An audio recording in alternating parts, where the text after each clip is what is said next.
Every day in Africa, young girls and women face all kinds of discrimination and inequality simply because of their sex. Education, opportunity for their future, and more is all at risk if we do not take action or speak up. Good morning.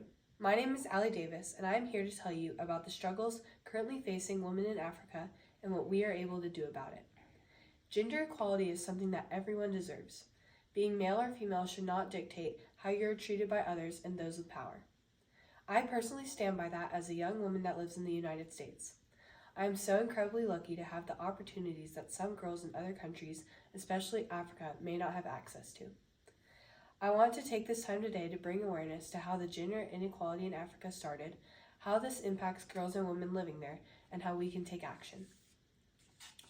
The modern gender inequality in Africa has roots from a time of major colonialism and slavery. Before colonialism, Africa had cultural and traditional roles in place for both men and women. According to Oxford's page on African history, in many pre-colonial African communities, women held significant roles in agriculture and other economic activities. There was much importance held over the role women had in the community, such as giving birth to children. Life was cherished no matter the gender of the baby because the community knew they would bring honor to the job they would perform in their future. This act of being a mother also showed women with children much respect as they were performing a very important role. Family is a very important aspect in African culture, and the act of childbirth made it so the family centered around them. However, this influx of new people with new ideas was introduced and began the rise of a patriarchal shift in Africa. European colonizers saw Africans and their cultural society as uncivilized and thought they were far superior in how they ran their systems. They changed almost everything.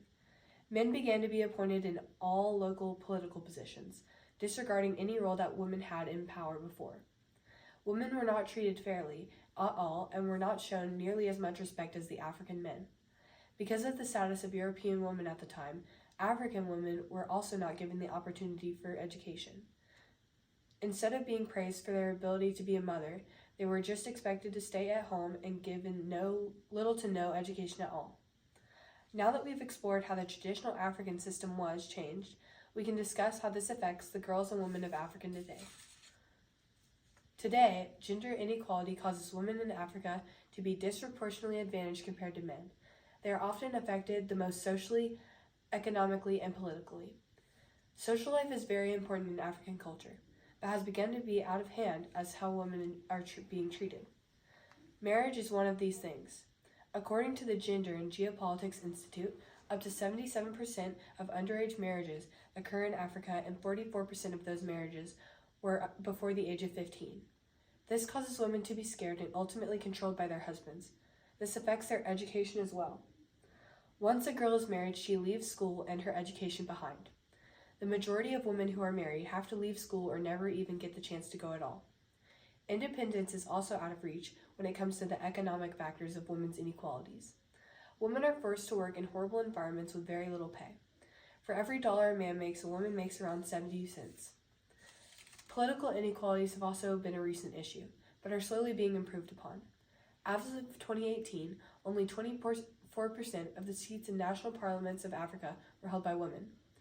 This drastically decreases the availability of representation for women. However, good things are happening as Rwanda became the first country in Africa to hold more than half of its parliamentarians as women, and Mozambique became the first to have a female as prime minister. Now that we have recognized the issues of inequality facing women and girls in Africa, we can look at possible solutions to the problem.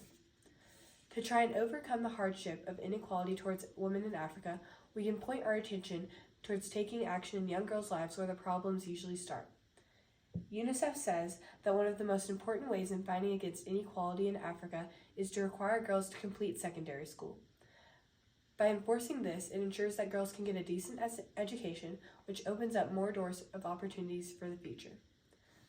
This would also decrease the number of girls being forced to leave school due to child marriages. To add another buffer to this issue, we can try and advocate for care to adolescent mothers. This age of adolescence is already an incredibly hard time for girls. Adding a pregnancy or child to worry about is almost unbearable. Today, we have gone through the issues of inequality surrounding women and young girls in Africa, where the issues stemmed from, and what we can do to try and advocate for a solution. I hope that I was able to help you realize the hardships facing people across the world and that we are able to do something about it by advocating and spreading awareness. Thank you.